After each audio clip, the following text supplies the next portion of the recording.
അറിയാത്ത ഇടവഴിയിൽ കടന്ന് മുന്നോട്ട് പായുമ്പോൾ ഭയത്തോടെ അവിടെ കണ്ണുകൾ പലകുറി പുറകിലേക്ക് പാഞ്ഞു. അല്പനേരം കൊണ്ട് മുന്നിൽ കണ്ട കാഴ്ച ഓർക്കുമ്പോൾ പോലും സങ്കടവും വേദനയും ഭയവും ഒരുപോലെ അവൾ വരിഞ്ഞു മുറുക്കി. എന്തിനു വേണ്ടി താൻ ഇനി ജീവിക്കണം? സ്വന്തമെന്ന് പറയാൻ ഈ ഭൂമിയിലുള്ളതെല്ലാം ഇല്ലാതായി കഴിഞ്ഞു. പലവിധ ചിന്തകളാൽ മനസ്സ് കലുഷിതമായതും മുന്നിലായി പാഞ്ഞു വന്ന കാർ അവൾ ഇടിച്ച് തെറിപ്പിച്ചു എന്ന മട്ടിൽ വന്നു നിന്നു. അപ്പോഴേക്കും ബോധം മറിഞ്ഞുകൊണ്ട് അവൾ റോഡിലേക്ക് തന്നെ വീണിരുന്നു.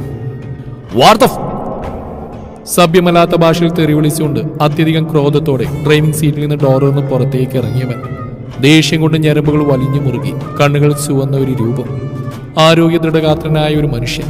അവന്റെ ദൃഷ്ടി കാറിന് മുമ്പിലായി വീണ് കിടക്കുന്നവളിൽ പതിച്ചതും അസഹിഷ്ണുതയോടെ അവളെയും എടുത്ത് കാറിനുള്ളിലേക്ക് കയറി. നിമിഷങ്ങൾക്ക് അവന്റെ കാറ് ചീറിപ്പാഞ്ഞുകൊണ്ട് മുന്നോട്ട് കുതിച്ചു. സ്വർണ്ണലിപികളാൽ താജ്മഹൽ എന്നെഴുതിയ ഭീമാകാരമായ ഗേറ്റ് കടന്ന് ഒരു ഇരമ്പലോടെ ബ്ലാക്ക് ജാഗ്വർ മുന്നോട്ട് പാഞ്ഞു. കാറുള്ളിലേക്ക് കടന്ന നിമിഷം തന്നെ മാൻഷനുള്ളിലേക്ക് ഗാർഡിന്റെ കോള് പോയിരുന്നു.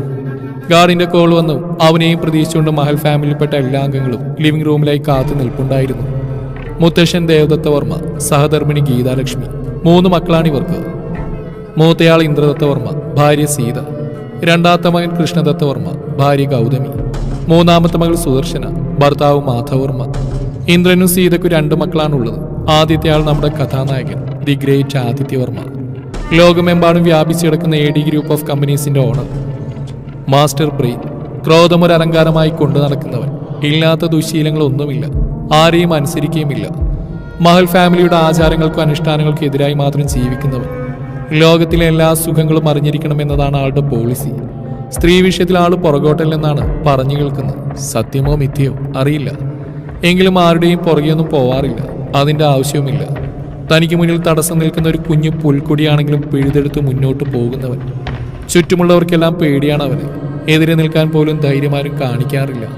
ചുരുക്കി പറഞ്ഞാൽ നായകൻ എന്ന പേര് മാത്രമേ ഉള്ളൂ.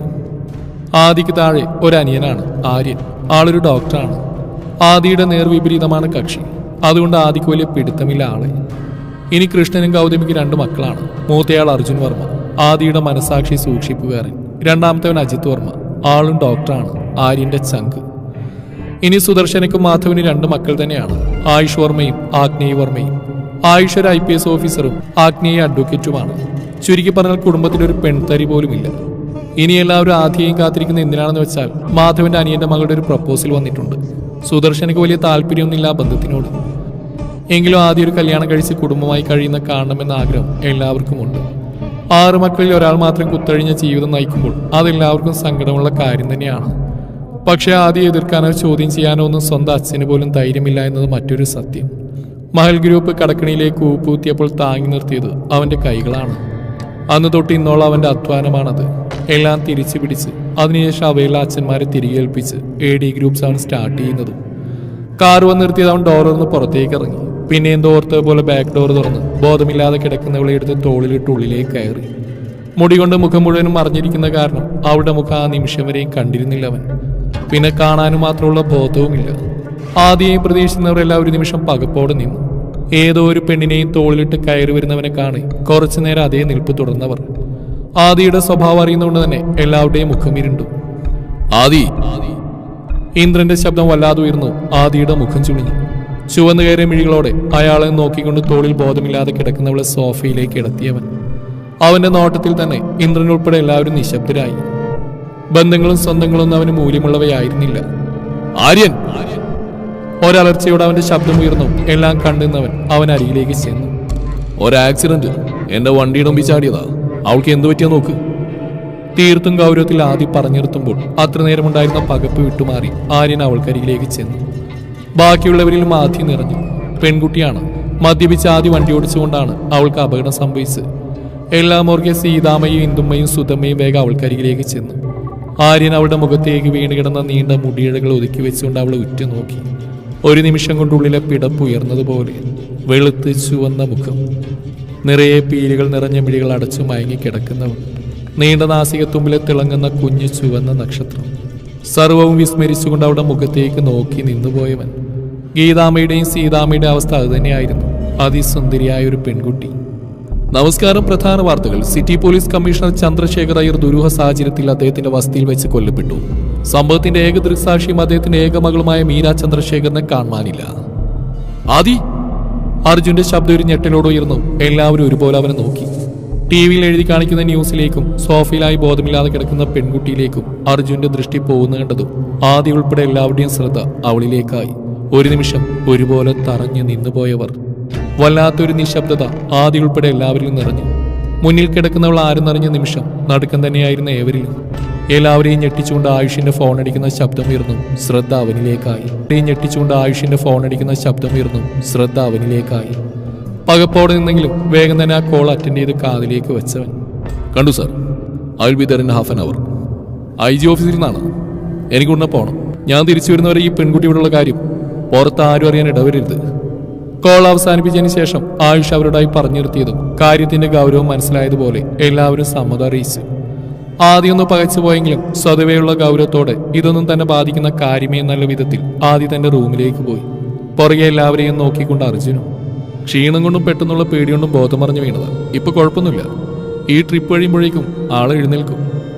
ആര്യൻ എല്ലാവരോടുമായി പറഞ്ഞതും ചുറ്റും നിന്ന മുഖങ്ങളിലെല്ലാം ആശ്വാസം നിറഞ്ഞു. താഴെ തന്നെയുള്ള ഗസ്റ്റ് റൂമിലേക്ക് മാറ്റി കിടത്തിയതാണ് അവളെ ഒരിക്കൽ കൂടി നോക്കിയതിനു ശേഷം മുത്തശ്ശനും അച്ഛന്മാരും ആര്യനും അജിത്തും അബിയും എല്ലാം പുറത്തേക്ക് പോയി. അമ്മമാരും മുത്തശ്ശി ഇമകൾ ചിമ്മാതെ അവളുടെ മുഖത്തേക്ക് നോക്കി നിന്നു. പാവം കുട്ടി, എന്തൊരു ഐശ്വര്യ കാണാൻ. സീതാമ്മ അവളുടെ നെറുകിലും തലോടിക്കൊണ്ട് പറഞ്ഞു. ഐശ്വര്യ നല്ല എടുത്തി, അതിസുന്ദരി എന്ന് പറയണം. സുധാമയാണ്. അത്രയും അഴകുള്ളൊരു പെൺകുട്ടിയെ കണ്ടതിന്റെ എല്ലാ അത്ഭുതവും അവരിൽ ഉണ്ടായിരുന്നു. പെൺകുട്ടികളില്ലാത്തവർക്ക് കുറഞ്ഞ സമയം കൊണ്ട് തന്നെ അവളോട് വല്ലാത്തൊരടുപ്പം തോന്നിയിരുന്നു.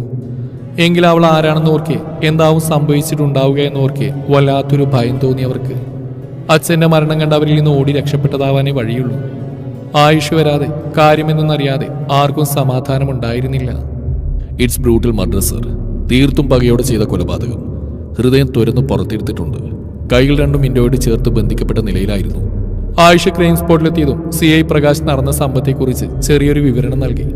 അയാളെ ഒന്ന് നോക്കി വേഗം തന്നെ ക്രൈം നടന്ന റൂമിലേക്ക് ചെന്നവൻ. കൈ രണ്ടും ചുമരിലേക്ക് ചേർത്ത് വരിഞ്ഞ് മുറുക്കി കെട്ടിയ നിലയിലാണ് ബോഡി. ശരീരത്തിൽ മറ്റൊരു സ്ഥലത്തും മുറിവുകളൊന്നും തന്നെ ഉണ്ടായിരുന്നില്ല. ഹൃദയം മാത്രം തുരന്നെടുത്ത നിലയിൽ. സ്പോട്ടിൽ നിന്ന് അത് കണ്ടെടുക്കാൻ സാധിച്ചിട്ടുമില്ല. ഒരു പോലീസ് ഓഫീസർ ആയിരുന്നിട്ട് പോലും ആയുഷിന് ആ കാഴ്ച അധികം നേരം നോക്കി നിൽക്കാനായില്ല. സർ, IG വന്നിട്ടുണ്ട്. പ്രകാശ് മുറിയിലേക്ക് വന്നുകൊണ്ട് ഓർപ്പിച്ചതും ആയുഷ് ആ റൂമിൽ നിന്ന് പുറത്തേക്ക് ഇറങ്ങി. ആയുഷ്, ഇത് ചെയ്തത് ആരായാലും എത്രയും പെട്ടെന്ന് കണ്ടെത്തണം. തനിക്കാണ് ഈ കേസിന്റെ ചുമതല. പിന്നെ ചന്ദ്രന്റെ മകൾ, ആ കുട്ടി എവിടെയാണെന്നോ അന്വേഷിക്കണം. IG-യുടെ മുഖത്ത് ഒരേ സമയം സങ്കടവും വേദനയും നിറഞ്ഞു. എന്റെ അടുത്ത സുഹൃത്താ ചന്ദ്രൻ. ഇത് ചെയ്തത് ആരായാലും ഞാൻ വെറുതെ വിടില്ല ആയുഷ്. ഇത്രയും ക്ലീൻ ട്രാക്ക് റെക്കോർഡുള്ള ഒരു പോലീസ് ഓഫീസർ എന്തിനു വേണ്ടിയാവും അദ്ദേഹത്തിന്?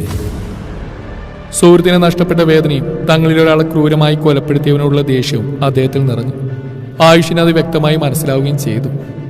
സർ, അദ്ദേഹത്തിന്റെ മകൾ ഞാനൊരു തവണ കണ്ടിട്ടുണ്ട് ആയുഷ്. മീരമോൾ ചന്ദ്രയുടെ അമ്മയുടെ കൂടെ പാലക്കാടായിരുന്നു. ഒരു പാവം, അധികം സംസാരമൊന്നുമില്ല. മീരമോൾക്ക് 5 വയസ്സുള്ളപ്പോഴാണ് ചന്ദ്രന്റെ ഭാര്യ ഗൗരിയുടെ മരണം. ചന്ദ്രന്റെ ശത്രുക്കൾ തന്നെയായിരുന്നു അതും. സ്വന്തം അമ്മയുടെ കൊലപാതകം നേരിട്ട് കണ്ട ഷോക്കിലായിരുന്ന മോളെ ചന്ദ്രൻ അമ്മയെ അച്ഛനെ ഏൽപ്പിക്കുകയായിരുന്നു. അന്നു മുതൽ എല്ലാത്തിനോടും പേടിയാണ് അവൾക്ക്. ആരെങ്കിലും ഒന്ന് ദേഷ്യത്തോടെ നോക്കിയാൽ പോലും കണ്ണു നിറയ്ക്കുന്ന സ്വഭാവം. മോളെന്ന് വെച്ചാൽ ചന്ദ്രനും ജീവനാണ്. ഇപ്പോൾ ഡിഗ്രി കഴിഞ്ഞുള്ള വെക്കേഷനായിരുന്നു. ഇന്ന് ഈവനിങ് വന്നതാ അവൾ നാട്ടിൽ നിന്ന്. മോളുടെ കൂടെ കുറച്ച് ദിവസം നിൽക്കാൻ ലീവെല്ലാം എടുത്തതായിരുന്നു അവൻ. അവളിവിടെ ഉണ്ടായിരുന്നെന്ന് ഈ ക്രൈം ചെയ്തവർക്ക് അറിയില്ലായിരുന്നു എന്ന് തോന്നുന്നു. അദ്ദേഹം പറഞ്ഞു നിർത്തുമ്പോൾ മീര തന്റെ വീട്ടിലുണ്ടെന്ന് പറയണോ വേണ്ടോ എന്ന് ഒരു 100 തവണ ആലോചിച്ച് നോക്കിയ ആയുഷ് ഒടുക്കം ആരും ഒന്നും അറിയേണ്ടെന്ന നിഗമനത്തിൽ തന്നെ എത്തിച്ചേർന്നു. ആദ്യം മീര കോൺഷ്യസ് ആവട്ടെ, എന്നിട്ട് മതി എന്തും. ഉറച്ച തീരുമാനത്തോടെ തന്നെ ബാക്കി ഡ്യൂട്ടി പൂർത്തിയാക്കിയതിനു ശേഷമാണ് അവൻ മാൻഷനിലേക്ക് തിരിച്ചത്. തലയ്ക്ക് വല്ലാത്ത ഭാരം തോന്നിയതും അവൾ തന്റെ മിഴികൾ ചിമ്മി തുറന്നു. നിറയെ പീലികളുള്ള മിഴികൾ ഭയത്തോടെ ചുറ്റും പാഞ്ഞു. അച്ഛന്റെ ജീവനെടുക്കുന്ന കാഴ്ച ഒരിക്കൽ കൂടി മുന്നിൽ തെളിഞ്ഞതും മിഴികൾ ഇറുകെ അടച്ച മുഖം അമർത്തി കരഞ്ഞു പോയവൾ. മോള് ഉണർന്നോ? വാത്സല്യത്തോടെയുള്ള ശബ്ദം. അവളൊരു ഞെട്ടിലോടെ മുഖമുയർത്തി നോക്കി.